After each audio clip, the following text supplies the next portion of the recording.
Hello everyone, welcome to Fix Zone. Today we will be discussing how to change the default web browser on your iPhone.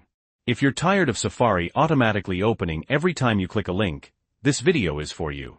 It's actually super easy, and I'm going to walk you through it step by step.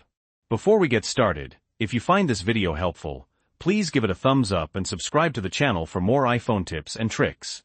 We release new videos every week. Alright, so you want to switch from Safari to Chrome, Firefox, DuckDuckGo, or another browser you prefer. No problem. Here's what you need to do.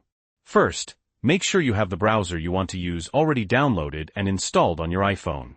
So if you want to use Chrome, go to the App Store, search for Google Chrome, and download it. Once you have your desired browser installed, go to your iPhone Settings app. You know, the one with the gears icon. Scroll down until you find the section dedicated to all your installed apps. Keep scrolling. There it is. Find the name of the browser you want to set as the default. Tap on it. For example, if you want Chrome as your default, tap on Chrome. Now, you'll see the settings option specific to that app. Look for the option that says Default Browser App. Tap on it. On the next screen, you'll see a list of all the web browsers you have installed that are compatible with this feature. Simply tap on the browser you want to use as your default. In our example, tap on Chrome. And that's it. You've successfully changed your default web browser.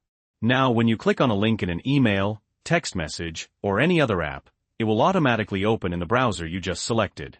To test it, try clicking a link in an email or a message and see if it opens in your new default browser. Super simple, right? Changing your default browser is a quick way to customize your iPhone experience and make it work better for you. If you found this video helpful, please give it a like. It really helps us out. And don't forget to subscribe for more tips, tricks, and tutorials on all things iPhone and tech. Thanks for watching Fix Zone. We'll see you in the next video.